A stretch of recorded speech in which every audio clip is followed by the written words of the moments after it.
اعوذ باللہ من الشیطان الرجیم بسم اللہ الرحمن الرحیم واقسموا باللہ جہد ایمانہم لئن امرتہم لیخرجن قل لا تقسموا طاعۃ معروفہ ان اللہ خبیر بما تعملون قل اطیعوا اللہ واطیعوا الرسول فإن تولوا فإنما علیہ ما حمل وعلیکم ما حملتم وإن تطیعوہ تہتدوا وما علی الرسول الا البلاغ المبین۔ اور منافقین اللہ تبارک و تعالیٰ کی پختہ قسم کھا کر آپ کے سامنے کہتے ہیں کہ اے محمد صلی اللہ علیہ وسلم، اگر آپ ہمیں حکم دیں گے تو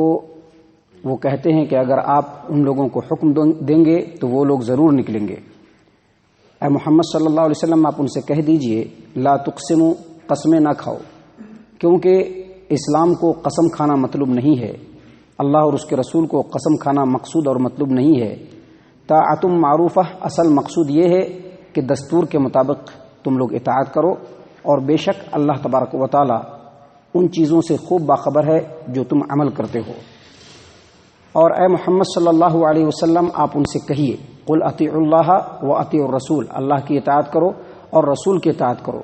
فإن تولوا فإنما علیہ ما حمل، اگر تم اللہ اور اس کے رسول کی اطاعت سے منہ موڑو گے تو رسول کی جو ذمہ داری ہے وہ اس کے اوپر ہے، اور جو تمہاری ذمہ داری ہے وہ تمہارے اوپر ہے۔ وَإِن تُطِيعُوهُ تَهْتَدُوا، اور اگر تم اللہ کے رسول صلی اللہ علیہ وسلم کی اطاعت کرو گے تو ہدایت کے رستے کو پا جاؤ گے۔ وَمَا عَلَى الرَّسُولِ إِلَّا الْبَلَاغُ الْمُبِينُ، اور رسول کے لیے بس یہی ہے کہ وہ واضح طور پر اللہ کے پیغام کو لوگوں تک پہنچا دے۔ محترم سامعین کرام، یہ سورۃ النور ہے، اور جیسا کہ آپ نے دیکھا سورۃ النور کی جو یہ آیت کریمہ ہے یہ آیت نمبر 53 اور 54 ہے۔ ان آیات کے اندر اللہ تبارک و تعالیٰ نے منافقوں کے کارستانیوں کی وضاحت کی ہے اور بتلایا ہے کہ اللہ تبارک و تعالیٰ کو مقصود صرف زبانی جمع خرچ نہیں ہے، بلکہ اللہ تبارک و تعالیٰ عملی طور پر مسلمانوں کو دیکھنا چاہتا ہے۔ صرف زبان سے مسلمان کہہ دینا اور مسلمانوں کے صف میں شامل ہو جانے سے کوئی مسلمان نہیں ہو سکتا ہے، کوئی مومن نہیں ہو سکتا ہے، بلکہ جو اپنے عمل سے اللہ تبارک و تعالیٰ کا بندہ بن کر کے دکھلائے گا وہی دراصل اللہ تبارک و تعالیٰ کا بندہ ہے، مومن اور مسلمان ہے۔ اللہ تبارک و تعالیٰ یہاں پر منافقین کی حقیقت کو واضح کرتے ہوئے بیان کر رہے ہیں وَأَقْسَمُوا بِاللَّهِ جَهْدَ أَيْمَانِهِمْ، یہ لوگ جو منافقین ہیں وہ اللہ کے رسول صلی اللہ علیہ وسلم کے سامنے پختگی کے ساتھ اللہ کی قسم کھا کر کے کہتے ہیں لئن اخرجتم لئن امرتہم لیخرجن، یعنی اے محمد صلی اللہ علیہ وسلم، اگر آپ ان منافقوں کو اللہ کے راستے میں جہاد کے لیے نکلنے کا حکم دیں گے لیخرجن، تو یہ لوگ ضرور نکلیں گے۔ یعنی یہ عمل کریں یا نہ کریں، لیکن رسول اکرم صلی اللہ علیہ وسلم کی بارگاہ میں آ کر کے اپنی وفاداری کا ثبوت دینے کے لیے زبان سے قسم کھا کر کے کہہ رہے ہیں کہ آپ جیسا کہیں گے ویسا ہم کریں گے، آپ جب کہیں گے اللہ کے راستے میں نکلنے کے لیے ہم اسی وقت اللہ کے راستے میں نکلنے کے لیے تیار ہیں۔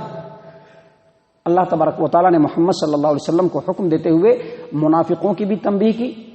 اور تمام مسلمانوں کو نصیحت کرتے ہوئے بھی کہا اللہ تبارک و تعالیٰ کہتے ہیں قل، اے محمد صلی اللہ علیہ وسلم آپ کہیے لا تقسموا، قسم مت کھاؤ، قسم مت کھاؤ۔ اللہ تبارک و تعالیٰ کو تمہاری زبانی جمع خرچ نہیں چاہیے، تمہارا بڑا قسم، تمہاری بڑی بڑی قسمیں کھانا اللہ تبارک و تعالیٰ کو نہیں چاہیے۔ اللہ تبارک و تعالیٰ کو چاہیے طاعۃ معروفہ، دستور کے مطابق اللہ کو فرما برداری چاہیے۔ کیا مطلب یہ کہ جو اللہ تبارک و تعالیٰ کی اطاعت و فرما برداری کرنے کا، نبی اکرم صلی اللہ علیہ وسلم کی سنتوں کی اتباع کرنے کا جو اپنے دل کے اندر عہد کرتا ہے، ارادہ کرتا ہے، تو وہ لوگوں کے سامنے قسمیں کھا کر کے نہیں دکھلاتا ہے، بلکہ اس کو قسم کھانے کی ضرورت بھی نہیں ہے، وہ اپنے کردار سے اور اپنے عمل سے ثابت کر دیتا ہے کہ یہ اللہ اور اس کے رسول کا فرما بردار ہے۔ قسم کھانے کی ضرورت ان کو پڑتی ہے اور اپنے اعتماد کو بحال کرنے کی ضرورت ان کو پڑتی ہے،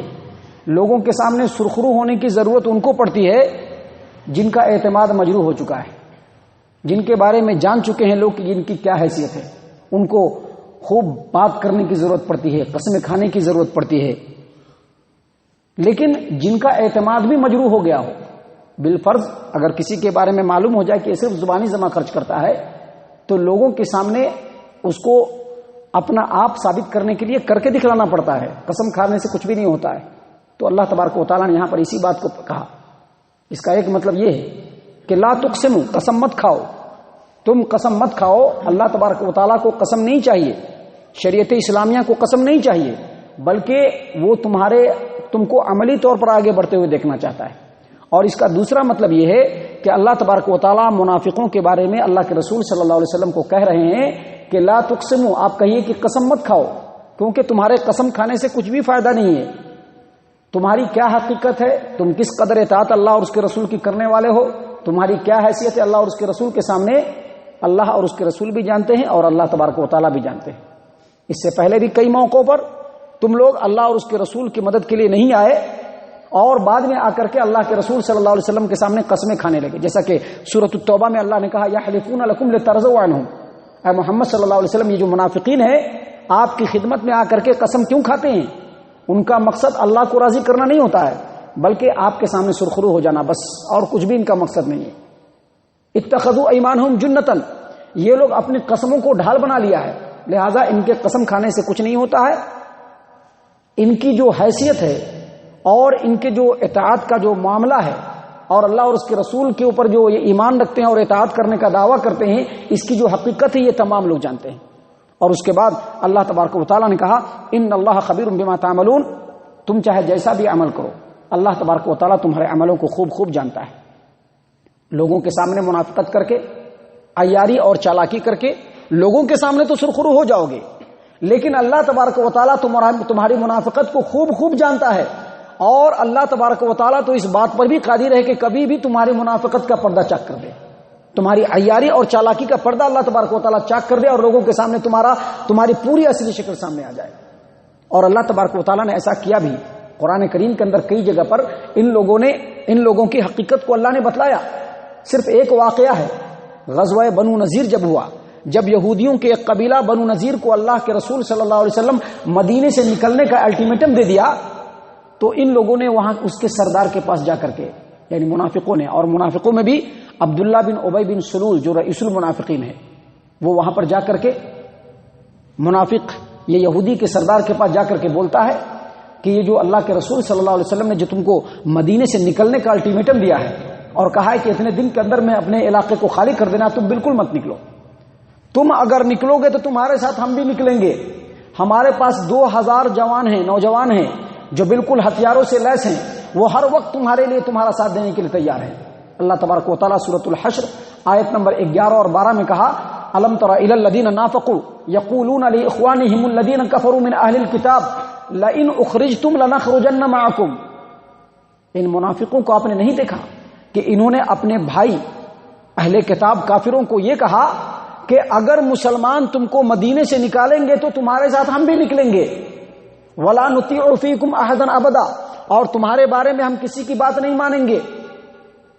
اور اگر تم سے قتال کیا گیا اور لڑائی کی گئی، جنگ کی گئی، تو تمہارے ساتھ ہم بھی جنگ کریں گے۔ لیکن اللہ تبارک و تعالیٰ گواہی دیتا ہے کہ جو منافقین ہیں وہ بالکل جھوٹے ہیں،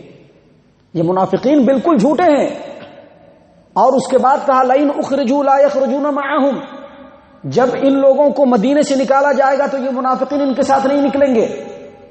اور جب ان کے ساتھ قتال کیا جائے گا، جنگ کیا جائے گا، تو یہ ان کے ساتھ جنگ نہیں کریں گے، اور اگر جنگ کرنے کے لیے بھی آئے بھی تو پیٹ پھیر کر کے بھاگ جائیں گے اور ان کی مدد نہیں کی جائے گی۔ تو اللہ تبارک و تعالیٰ نے یہاں پر بتلا دیا کہ منافقین چاہے جو بھی پیترا کر لے، اللہ تبارک و تعالیٰ اس کو خوب خوب جاننے والا ہے۔ اور منافقین کی یہ صفت ہر دور میں رہی ہے کہ یہ زبانی جمع خرچ سے زیادہ کام چلاتے ہیں۔ دراصل ان باتوں کے بیان کرنے کا مقصد اللہ تبارک و تعالیٰ کا یہ ہے کہ مسلمان جو ہے وہ عملی طور پر آگے بڑھے، صرف بول کر کے، بڑی بڑی باتیں کر کر کے، بڑے بڑے وعدے کر کر کے اور بہت بڑی بڑی پلاننگ کر کر کے مسلمان نہیں ہوتا ہے۔ اللہ تبارک و تعالیٰ نے جس انسان کے اندر جتنی کیپیسٹی دی ہے، اپنی کیپیسٹی کے مطابق وہ اللہ تبارک و تعالیٰ کے احکام کو اور اللہ تبارک و تعالیٰ کی جو حق ہے اس کو ادا کرنے کی کوشش کرے، بس اللہ یہ چاہتا ہے، یہ نہیں چاہتا کہ بڑی بڑی باتیں کرے۔ اللہ تبارک و تعالیٰ نے آگے بیان کرتے ہوئے فرمایا کہ آپ کہہ دیجئے لوگوں کو، قل، آپ کہیے، اطیعوا اللہ واطیعوا الرسول، تم بڑی بڑی باتیں نہ کرو، بڑی بڑی قسمیں نہ کھاؤ، بلکہ اللہ کی اطاعت کرو اور رسول کی اطاعت کرو. یہ تمہارے لیے اصل ضروری ہے. اللہ کیا کہہ رہے ہیں، رسول اللہ صلی اللہ علیہ وسلم کا کیا حکم ہے، تم اس کو دیکھو اور اس کو کرنے کی کوشش کرو. اگر اس کے باوجود تم ایسا نہیں کرتے ہو، فَإِن تَوَلَّوْا، اگر تم اللہ اور اس کے رسول کے حکموں سے منہ موڑتے ہو، اس کی اطاعت سے منہ موڑتے ہو، تو جان لو کہ اللہ اور اس کے رسول کو اس کی کیا بھی ضرورت نہیں. فَإِن تَوَلَّوْا، اگر تم منہ موڑتے ہو، اللہ اس کے رسول کی اطاعت نہیں کرنا چاہتے ہو، فَإِنَّمَا عَلَيْهِ مَا حُمِّلَ، تو رسول کی جو ذمہ داری ہے وہ رسول پورا کرے گا. رسول کی ذمہ داری یہی ہے کہ جو اللہ کا پیغام ہے وہ تم تک پہنچا دے، بس. اس کے علاوہ رسول کی ذمہ داری نہیں ہے. وَعَلَيْكُمْ مَا حُمِّلْتُمْ، اور تمہارے اوپر وہ چیز ہمیشہ لگا رہے گا جو تمہاری ذمہ داری. اس روئے زمین پر جتنے بھی انسان ہیں، جس کو بھی اللہ تبارک و تعالیٰ نے پیدا کیا ہے، جب سے انسانیت ہے تب سے لے کر کے قیامت تک جتنے بھی انسان پیدا ہوں گے، ان کے لیے ضروری ہے اور واجب ہے کیا، کہ اللہ نے ان کو پیدا کیا ہے تو اللہ کی عبادت کرے اور اللہ کی فرما برداری کرے. اللہ نے پیغمبروں کے ذریعے سے جو دین اور شریعت بھیجا ہے اس کی اطاعت کرے. اگر وہ نہیں کرتا ہے تو اس کی ذمہ داری اس کے اوپر ہے. کہا کہ تمہاری ذمہ داری یہی ہے کہ تم اللہ اور اس کے رسول کی اطاعت کرو جو تم کرنا نہیں چاہتے ہو. بڑی بڑی قسمیں کھا کر کے اس کو ٹالنا چاہتے ہو تو اللہ تبارک و تعالیٰ کو یہ نہیں چاہیے. اگر تم منہ موڑو گے تو تمہاری خباثت کا، تمہاری بدماشیوں کا، تمہاری نافرمانیوں کا، تمہارے گناہوں کا جو وبال ہوگا اور عذاب ہوگا وہ تمہارے اوپر پڑے گا. اور اس کے بعد اللہ تبارک و تعالیٰ نے کہا وَإِن تُطِيعُوهُ تَهْتَدُوا، تم اپنے نفس کی اطاعت کرو گے تو کامیاب نہیں ہو سکتے ہو. اپنے سماج و معاشرے کی اطاعت و فرما برداری کرو گے تو کامیاب نہیں ہو سکتے ہو. اپنے بڑے بڑے پیروں اور بڑے بڑے راہبوں کی اگر تم فرما برداری کرو گے تو کامیاب نہیں ہو سکتے ہو. اگر کامیاب ہونا ہے تو یہ جو رسول ہے تمہارے سامنے موجود ہیں، اور رسول اکرم صلی اللہ علیہ وسلم کے بعد والے لوگوں کو کہا جا رہا ہے کہ رسول نے جو قرآن کریم اس امت کو دیا ہے اس کی، اور رسول کی جو باتیں ہیں اور اس کا جو عمل ہے جو حدیث کی کتابوں میں موجود ہے اس کی اطاعت کرو گے تو ہدایت یافتہ ہوگے. وما علی الرسول الا البلاغ المبین، اور رسول کا کام صرف پہنچا دینا ہے، دوسرا کچھ بھی نہیں ہے. اور رسول کے بعد اللہ تبارک و تعالیٰ نے جتنے بھی اہل علم کو اس روئے زمین پر اور جتنے بھی داعیان اسلام کو اس روئے زمین پر بھیجا ہے ان کا بھی کام صرف کہہ دینا ہے، عمل کرانا کسی کا کام نہیں ہے. عمل آپ کریں گے، عمل ہم کریں گے، اللہ تبارک و تعالیٰ کی نظر میں سرخرو ہوں گے. عمل نہیں کریں گے تو ان تمام باتوں کا جو بھگتان ہوگا وہ قیامت کے دن ہم کو مل جائے گا. اللہ تبارک و تعالیٰ ہم تمام کو ان آیات کے اوپر غور و فکر اور تدبر کرنے کی توفیق عنایت فرمائے. اللہ تبارک و تعالیٰ ہم تمام کو صحیح معنوں میں پکا سچا مسلمان بنائے، رسول اکرم صلی اللہ علیہ وسلم کی اطاعت و فرما برداری کرنے والا بنائے، مومنین کے صف میں شامل فرمائے، جنت الفردوس میں جگہ عطا فرمائے. اے اللہ ہم تمام کو جہنم سے پناہ دے. اے رب العالمین ہم تمام کو جہنم سے پناہ دے. اے مالک الملک ہم تمام کو جہنم سے پناہ دے. آمین یا رب العالمین. وما علینا الا البلاغ المبین.